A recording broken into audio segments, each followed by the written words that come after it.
Hello दोस्तों, welcome to software engineering channel. क्या हाल चाल है आप लोगों का। सॉफ्टवेयर इंजीनियरिंग चैनल में सॉफ्टवेयर प्रोजेक्ट मैनेजमेंट की जो लेक्चर सीरीज़ हमने स्टार्ट की थी, आज हम उस सीरीज़ के लेक्चर नंबर 20 पे पहुंच चुके हैं, जिसका टॉपिक है रिस्क मैनेजमेंट।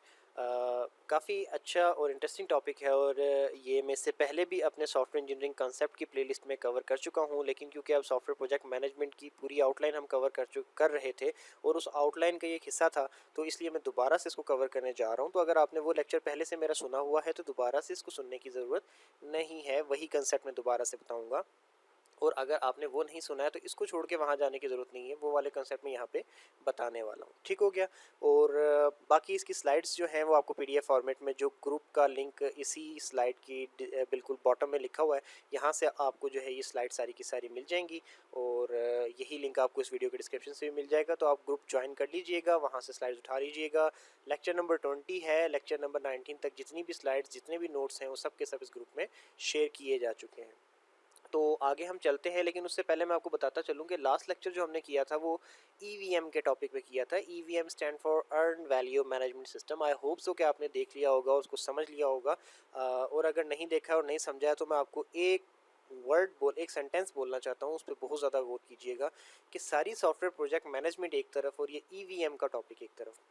अगर आपने पूरी प्लेलिस्ट फॉलो की है और अचानक से आके इस ईवीएम के टॉपिक को स्किप करके आप डायरेक्ट रिस्क मैनेजमेंट पे आ गए, तो आपने बहुत बड़ी गलती कर दी है। आप ईवीएम को लाजमी देखें, और ये बात मैं बहुत ही कम लेक्चर्स के लिए बोलता हूँ कि पूरा का पूरी आउटलाइन एक तरफ और ये टॉपिक एक तरफ। तो अगर मैं ये बात ईवीएम के लिए बोल रहा हूँ तो really something is important in that topic. ठीक है, तो आप लाजमी जाके देखें उसको और समझें, और बहुत कुछ आपको समझाएगा वो। पूरे के पूरे प्रोजेक्ट को चेक करने के लिए ये ईवीएम का टॉपिक काफ़ी होता है कि आपका स्केड्यूल कहाँ जा रहा है, आपका बजट कहाँ जा रहा है, आने वाले वक्तों में बजट किधर चला जाएगा, स्केड्यूल किधर चला जाएगा, उसको ठीक करना है तो कैसे ठीक किया जा सकता है, और ठीक करने के बाद बजट और स्केड्यूल कितना रहेगा, और अभी तक आप कितना टाइम और बजट जो है ज़ाया कर चुके हैं, या फिर आपने ज़ाया नहीं किया, बिल्कुल सही ट्रैक पे। हर एक बात आपको बताने के लिए ये ईवीएम का टॉपिक काफ़ी होता है। ठीक हो गया। तो आई होप सो कि आपको ये कंसेप्ट क्लियर हो गया होगा।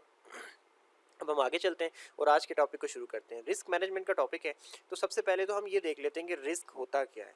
अब रिस्क क्या होता है, ये तो हम सबसे पहले, क्योंकि सॉफ्टवेयर इंजीनियरिंग के कॉन्टेक्स्ट में बात कर रहे हैं, तो रिस्क को भी हम सॉफ्टवेयर इंजीनियरिंग के ही कॉन्टेक्स्ट में समझने की कोशिश करेंगे। तो in software engineering risk means the probability of occurrence of some uncertain event. ठीक है ना।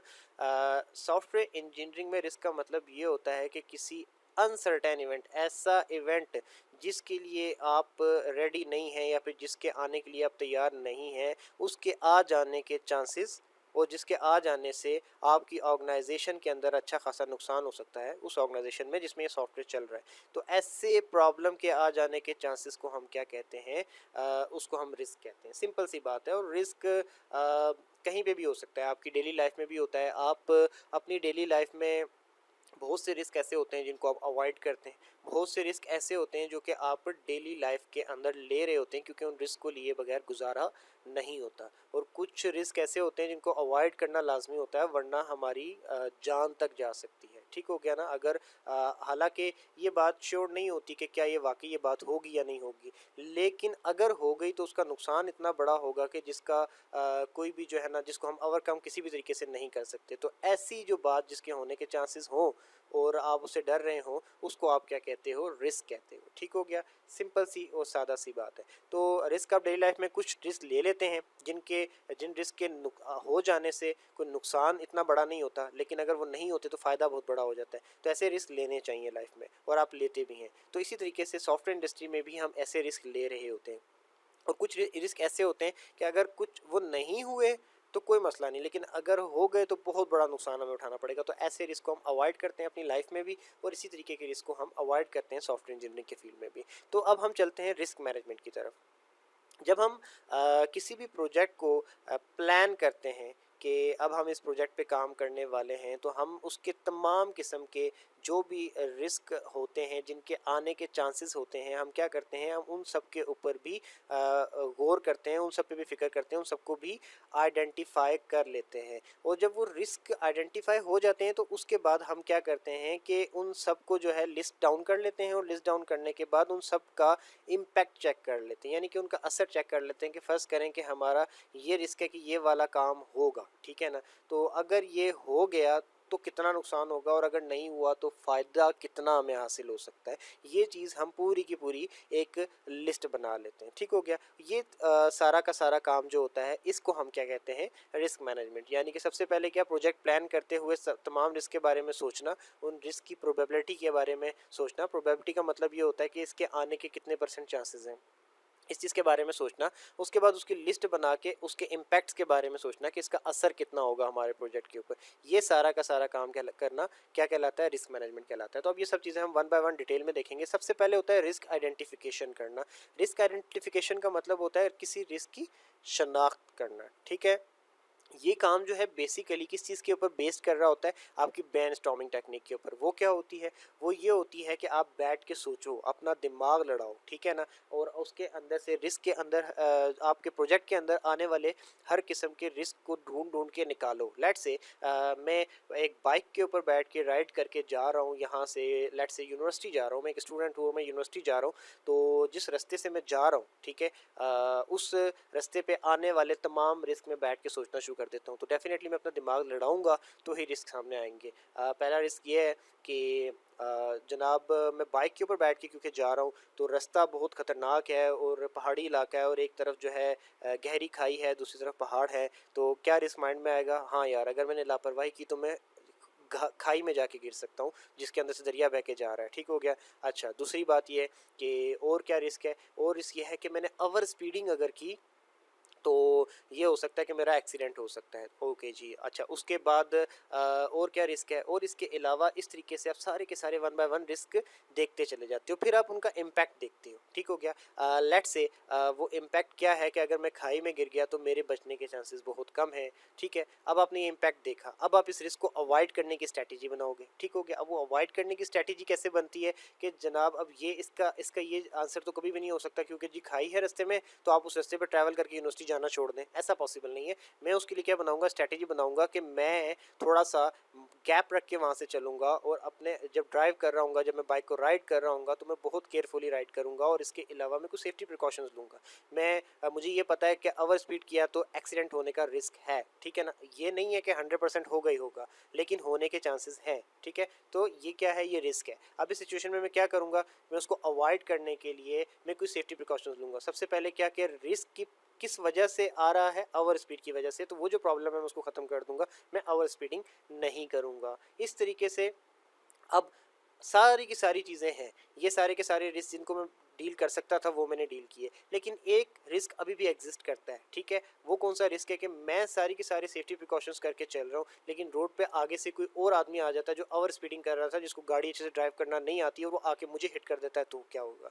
अब ये रिस्क ऐसा है कि आपके हाथ में नहीं है, तो ये रिस्क आपको समहाउ लेना पड़ेगा। आप जब भी रोड पे आते हैं तो इस रिस्क को अपने साथ लेके आते हैं, ठीक है। तो इस तरीके से द पॉइंट इसके जहाँ से हमने बात शुरू की थी कि रिस्क आइडेंटिफिकेशन जो है वो आपको करनी पड़ती है, सोचना पड़ता है बैठ के। और ये कौन कौन बैठ के सोचता है, वो तमाम लोग जो इस प्रोजेक्ट से, इस सॉफ्टवेयर से जो बनने जा रहा है उससे लिंक हैं, जो उसके स्टेक होल्डर्स हैं, वो सारे के सारे बैठ जाते हैं, वो बैठ के सोचते हैं कि यार इस सॉफ्टवेयर के रेलेवेंट क्या क्या रिस्क हो सकते हैं, अगर ऐसा हो गया तो ये होने का चांस है, अगर वैसा हो गया तो ये होने का चांस है। और वो उन तमाम रिस्क की फिर साथ साथ जैसे जैसे सोचते चले जाते हैं, उनकी लिस्ट बनाते चले जाते हैं, ठीक है ना। और ये एक तरीके से आप समझ लें कि ये रिस्क मैनेजमेंट के अंदर किया जाने वाला पहला स्टेप है कि उस रिस्क को आइडेंटिफाई करो कि जो जो आ सकता है, जिसके आने के चांसेस हैं। इसमें ये नहीं देखा जाता किसके आने के कितने चांसेस हैं, बट जिसके भी आने के चांसेस हैं, जिससे थोड़ा नुकसान होता है या जिससे ज़्यादा नुकसान होता है, उन रिस्क को आइडेंटिफाई कर लिया जाता है, ठीक हो गया। और ये वो पॉइंट है जहाँ पे सबसे ज़्यादा क्रिएटिव वर्क किया जा रहा होता है। अब क्रिएटिव वर्क क्यों किया जा रहा होता है इस जगह पे, सो द पॉइंट इज़ कि सब साथ बैठे होते हैं और दिमाग लड़ा के रिस्क के बारे में सोच रहे होते हैं। जब दिमाग लड़ा के रिस्क के बारे में सोचा जाता है, रिस्क एक दूसरे से डिस्कस किए जाते हैं, रिस्क को लिस्ट डाउन किया जाता है, और एक दूसरे के रिस्क के ऊपर हर कोई कमेंट्स पास कर रहा होता है, तो वो ऐसा एनवायरनमेंट होता है कि वो ऑटोमेटिकली क्रिएटिव हो जाता है। वो कहने को तो रिस्क आइडेंटिफिकेशन का की मीटिंग होती है, लेकिन उस मीटिंग के अंदर काफ़ी सारे रिस्क को डील करने के लोग तरीके भी वहीं पे ही अनऑफिशियली तौर पे सोच लेते हैं।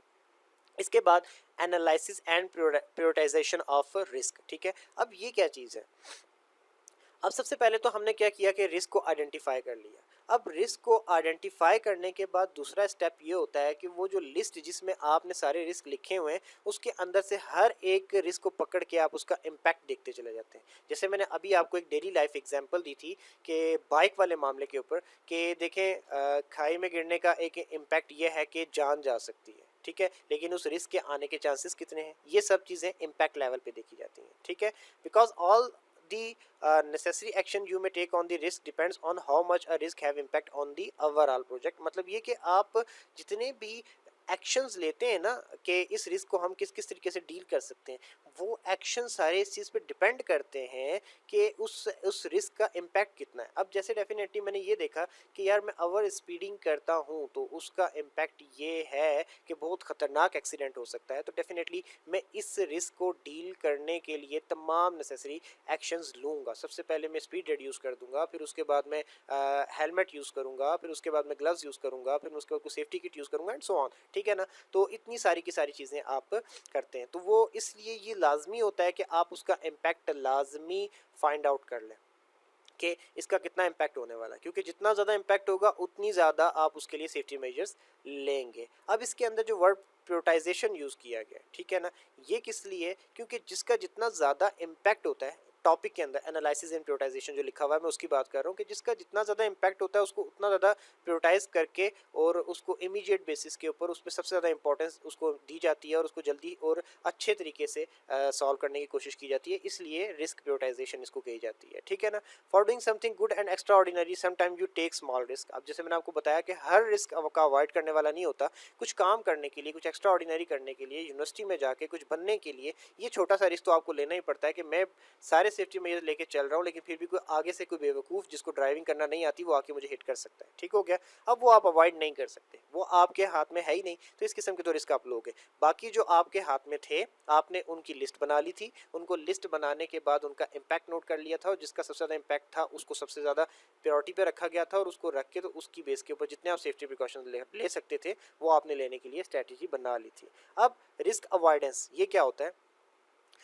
Purpose of this stage is to somehow avoid the risk. ठीक है ना, मतलब देखें आपके पास जब रिस्क आ रहा है तो आप क्या करेंगे? आप रिस्क को किसी ना किसी तरीके से अवॉइड करने की कोशिश तो करेंगे ना। अब हर एक रिस्क जिसको आपने लिस्ट डाउन करके प्रायोरिटी लिस्ट में डाल के उसके बाद रखा हुआ है, तो उन सब रिस्क के ऊपर अब आप ये देखेंगे कि इनको अवॉइड कैसे कैसे किया जा सकता है, उसके ऊपर किस किस तरीके से सेफ्टी मेजर लिए जा सकते हैं। ये जो स्टेप होता है ये सिर्फ और सिर्फ इसलिए होता है कि आप ये सब कुछ प्लानिंग कर लें। अब आपने रिस्क अवॉइडेंस कर ली, ठीक है, मींस ये कि अगर शुरू से देखा जाए तो पहले आपने रिस्क आइडेंटिफिकेशन की कि यार ये रिस्क आने के चांसेस हैं, फिर उस रिस्क आइडेंटिफिकेशन में जितने भी रिस्क आने के चांसेस थे आपने उनकी लिस्ट बना ली थी, तो उस लिस्ट के अंदर से उन रिस्क को प्रायोरिटाइज किया जिसके आने से सबसे ज़्यादा नुकसान हो सकता था, जिसका सबसे ज़्यादा इम्पैक्ट था। फिर उसके बाद आपने क्या किया थर्ड स्टेप के ऊपर कि आपने उनको अवॉइड कैसे करना है उसकी स्ट्रैटेजी बना ली। अब अवॉइड करने की स्ट्रैटेजी बना के आपने उसको फॉलो करना शुरू कर दिया। अब आ जाती है आपकी मॉनिटरिंग।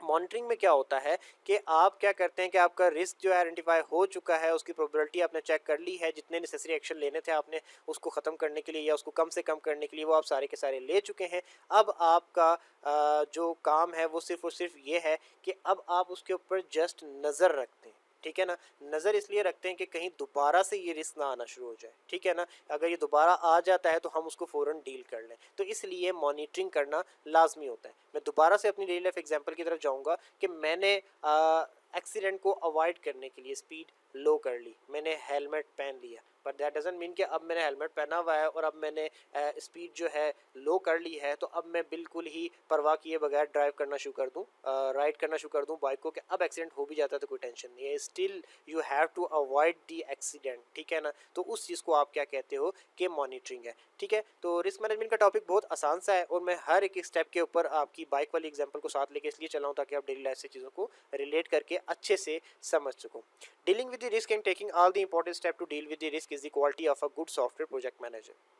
प्रोजेक्ट मैनेजर का काम ही यही होता है कि वो प्रोजेक्ट को अच्छे तरीके से मैनेज करके लेके चल रहा हो, हर चीज़ के ऊपर उसकी नज़र हो, ठीक है ना। और अच्छे तरीके से मैनेज करके लेके चलने का जो फार्मूला है वो यही है कि किसी भी किस्म के कोई रिस्क हैं तो उसके लिए कोई प्रॉपर स्ट्रेटेजी बनाई जाए और उनकी मॉनिटरिंग करते रहें।